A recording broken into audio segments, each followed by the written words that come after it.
It was a moonless night, the kind that wraps the world in an inky blackness, obscuring all familiarity. I found myself sitting alone in my car, the engine purring softly as I waited at the desolate train crossing. The rhythmic tick of my hazard lights echoed the beating of my anxious heart. The air seemed to grow colder by the second, seeping through the cracks of my windows and sending shivers down my spine. I glanced at my wristwatch, 11:45 p.m. The train should have arrived by now. Impatience gave way to unease, and I found my eyes tracing the length of the empty tracks disappearing into the distance. The stillness was eerie, as if the world itself was holding its breath, waiting for something to happen. Just as I began to contemplate turning back, a distant rumble sent tremors through the ground. The sound grew louder, closer, until the darkness was punctured by two blazing orbs in the distance. The train was finally approaching, its headlights cutting through the obscurity like a pair of malevolent eyes. As the train drew nearer, my unease escalated to a palpable fear. This was no ordinary train. It was a relic from another time, its body caked with layers of rust, and its windows cracked like the fragments of a broken mirror. The churning wheels clung to the tracks with a haunting tenacity, producing a mournful wail that seemed to pierce through the night itself. I shifted uncomfortably in my seat, my eyes transfixed on the approaching behemoth. There was something undeniably wrong about it, something that defied logic and reason. The air grew even colder, and I watched in horror as frost began to form on the corners of my windshield. As the train neared the crossing, I could make out the dim outlines of the cars. My heart clenched in my chest when I realized that each car was adorned with faded and tattered curtains. How could there be passengers on this forsaken train? And yet I could sense their presence, a malevolent energy emanating from within. The train let out a final, deafening screech as it came to a halt.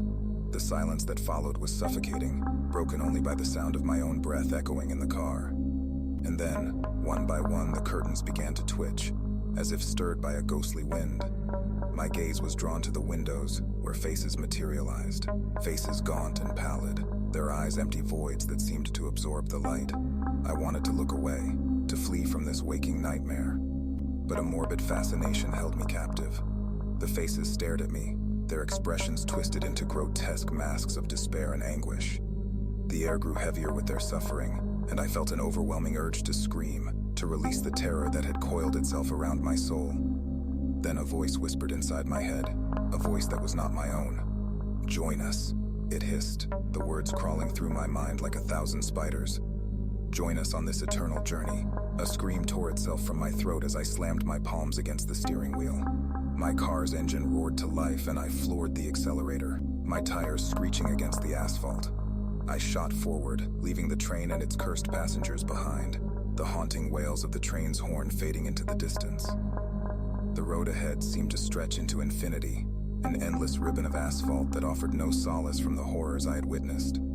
My heart raced and my mind reeled as I tried to comprehend the impossible reality I had stumbled upon. The faces, the voices, they had penetrated the very core of my being, leaving behind an indelible mark. Hours seemed to blur together as I drove, the landscape outside remaining unchanged in its desolation. The first light of dawn began to break on the horizon, casting a feeble glow that barely penetrated the oppressive darkness that had taken root within me. I knew then that I could never escape the memory of that night, the night I had encountered the Midnight Express and its tormented passengers.